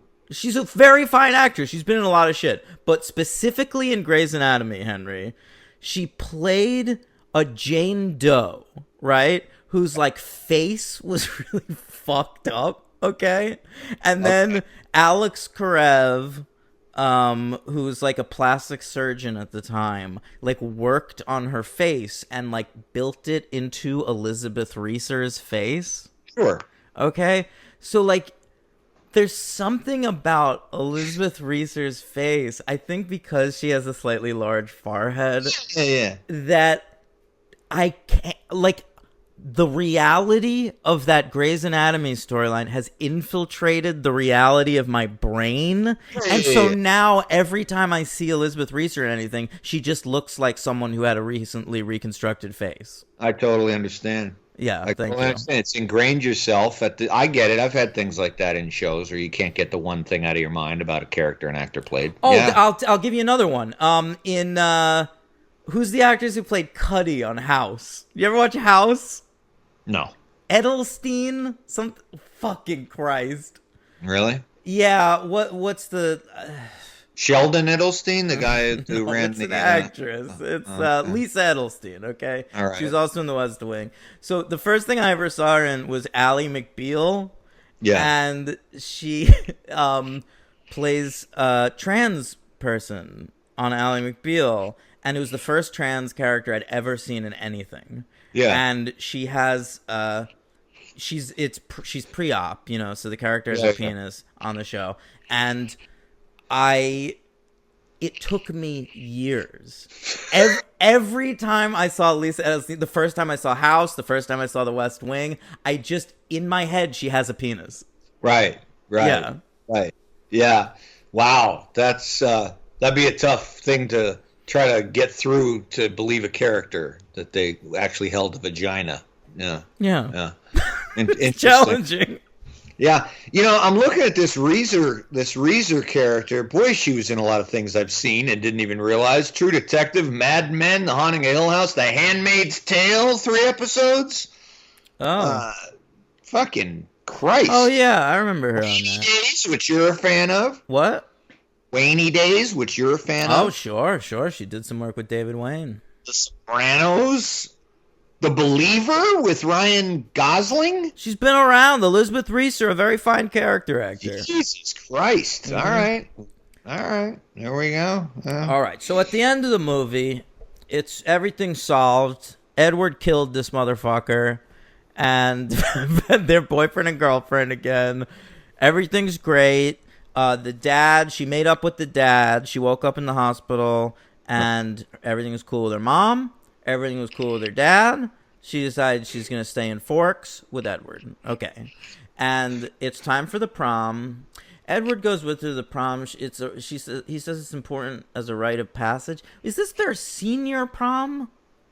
Yeah, I got confused. I couldn't figure it out because I didn't think they were supposed to be seniors. I thought they were supposed to be juniors. She says in the movie to her dad, when her dad asks, "Isn't he a little old for you?" I think she says he's a junior.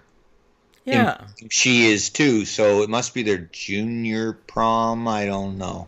So to me, that's not that important a rite of passage. I did not go to my junior prom, and I have not regretted it a moment in my life. I didn't go to either, so there you go. Yeah. I went to the prom. I had a good experience in my prom. Good. Yeah. Anyway, Jacob's hanging out in the woods like a real creep during the prom, and he goes to tell Bella that his dad paid him $20. It's such a weird exchange. His dad paid him $20 to go to the prom, pull Bella aside, and tell her, break up with your boyfriend. Yeah. All right. Yeah. Thanks for the information. Yeah. Which basically she does say. Yeah. In a Kristen Stewart-y, inimitable way. Is kind of just like, thanks. Yeah. Tell him great. Edward and Jacob meet here, which is obviously a big moment for the series. Okay. But they don't really say anything. They just glare at each other like, we will soon be fighting for her love. Right. Yeah. Right. Yeah. And he says, I leave you alone for 2 minutes and the wolves descend because he probably smells his werewolfism or something. Yeah, or he already knows he's... I don't fucking know. Lycanthropy, right. Well, no, I guess they do werewolves? A lot of... Is that how this came up? Are we doing Twilight because it came up on American Werewolf in London? Are we doing? Or what's the question? Is the reason we're covering Twilight right now because werewolves were coming up? No, the reason we're doing Twilight is because you fucking wanted to do it. That's it. Yeah, period. Why? What do you mean why? Because you like this kind of shit. All right. It didn't surprise me at all. I knew it was coming eventually. All right, so the prom's going on. They decide to go outside and dance in the gazebo where it's a little quieter. I noticed when they first got to the gazebo, there's two other couples in there. Then they're dancing around, and Bella's just like, Edward, make me a vampire right now, here at the prom. Right. And he's like, oh, Bella, I'm not so sure about it, but I'm just going to put my lips ever so closely to your neck. I'm so probably going to sniff a little bit and rub them lips up on you. So bad. Yeah. But the thought, of course, that I had was, wait a second. Cam bit her, and the transformation to become a vampire is very painful and excruciating. We've seen you go into conniptions and convulsions. We saw it in the flashback to when Pattinson becomes one. So does she forget that if he bites her, that all of a sudden in the gazebo at the prom, she's going to be flat out on her back? That's why the at the prom thing is so crazy to me. Like, even this exchange happening at the prom where he's like leaning her back and like kissing her neck, where like I must say, when they cut to a wide shot, those other two couples are no longer in the gazebo.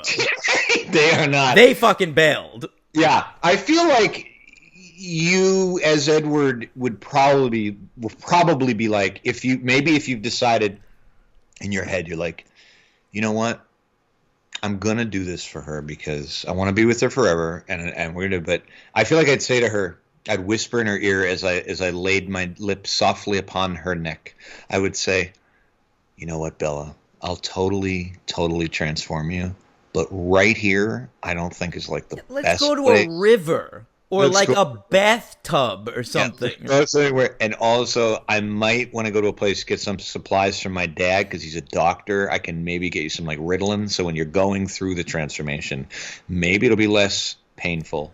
That's true. Yeah. I bet they can hook her up on some kind of an IV. Get her an IV. Get her a little comb to put in between her teeth so she doesn't, bite. That's a great call too. Yeah. You don't know what's involved in. They've probably perfected this. Yeah, there's probably better ways to do it than in public in a gazebo. Yeah, or like sit down with Ashley Greene and her fellow who recently became a vampire. Ask them what the transformation was like. Walk her through it. You get tips from like a new parent. Right. He'd be like, look, I just went through that thing you're experiencing right now. While she's convulsing, he can be talking to her and talk her through it. The prom, it's the worst possible place for this. Bella is she wants to do this, man. She wants it, man. Bella wants, Bella gets. I guess. I mean, we'll see. She doesn't really express many wants. Anyway, they dance to an Iron and Wine song. That's very lovely. Iron and Wine. Sure, I know you like that. They will see us waving from such great heights. All right. Why do you make up an Iron and Wine song? Come on, that's what I thought I was in for. No, I always do their cover of Such Great Heights. And then Victoria's still alive. That's the cliffhanger, and then closing credits. Boom. What a film, Twilight. There's still 4 more of these babies. LVP, Esme, MVP, Dad. Oh, I'm also going Dad MVP for sure. Oh, I thought you'd go Kristen Stewart. Nah, Dad is MVP. This is one of the great movie dads of all time. I love this guy. Yeah. Yeah. He's great. He's a great movie dad. It felt kind of bad for the actor. I imagine he had a lot of downtime on set, but I'm sure that what a launching pad for him. I feel like I saw this dude everywhere after Twilight. Yeah. All right. He had a show on NBC for a while called Revolution. Oh, okay. Good for him. Yeah. He's got a nice everyman look. He does. A great mustache. Fucking amazing mustache. One of the best. One of the best mustaches I've What do you give this movie? got voices, but I like it. You know, I'm going to go ahead and I'm going to give this movie a 2. That's correct. But it's a high 2. I know you hate when I say that. I do hate when you say that. Because, you know, I think it's a very watchable movie. I think it's nothing like I thought it was going to be. I really thought it was going to be. I remember when I saw this, it was exactly what I thought it was going to be. Yeah. But you didn't have as much. You didn't have 13 years of dreading it. You know, I thought I was in for like a 100% all the way through, poorly made, poorly acted, poorly edited, poorly scored, just a piece of shit. And this is not a piece of shit. I mean, it's totally fine. It's like, it's just a little, it's very like, I also expected it to be very bombastic, and it's not at all. It's actually a very quiet movie, which surprised me. Very somber. Yeah, and I can roll with somber. So, yeah, 2 stars from Hank over here. Probably a little surprised to some of the listeners, but you know, I think it's a definitive 2. Like, this is not a 1. It's too well made to be a 1, but Yes. it is not a 3. Like, even close, I don't think. Right. No, it's not a 3 because it's too stupid and too ludicrous, and the dialogue sucks. but you know, it's totally. I'm okay. And why are they in high school? Agreed. I mean, now having said all that, I am not minding looking forward to watching the next couple. But having said that, watching 1 this week was perfect. Yeah, I know. We gotta watch 2.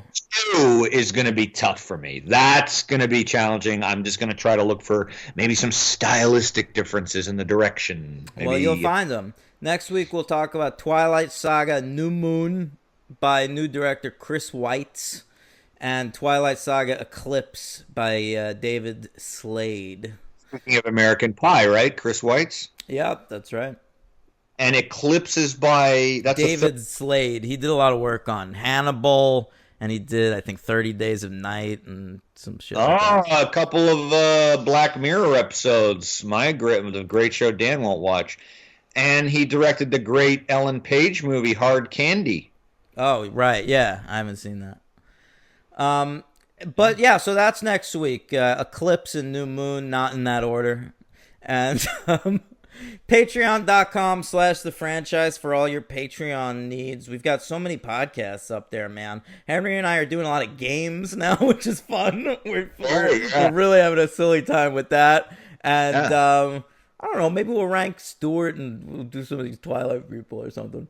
We'll see. Anyway, we said we were going to rank Gene Hackman this month at some point. Yeah, we have an order up this month. So to Hackman, we can add... I think I actually have Stewart on my list. Yeah, so we'll at least include her. So, yeah, we'll see. All right, so that's coming up there. This week on We Love Kids Movies, the show I do is Shut Up Tim. We're talking about Detective Pikachu. And then on Comp Beast, we're still talking about Big Brother 3, which is really a wild season of Big Brother. And then what else we got, Henry? Congratulations to the New York Rangers having a great season. Oh. And congratulations to Disney Plus for all their new announcements. I'll be checking out Hawkeye next Wednesday.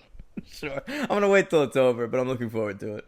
Oh, that's a good call. I can handle that with the Marvel shit. Boy, that Renner has that Taylor Sheridan show now, too. It's going to be the autumn of Jeremy Renner. What has the Jeremy Renner show? You know, Mayor of Easttown, Mayor of Kingstown. Okay, all right, yeah. So that's coming up. I lost interest. Henry, next week, New Moon and Eclipse. Email me, letterboxd, thefranchisepod@gmail.com. Leave a 5-star rating or review. Thanks for listening, gang.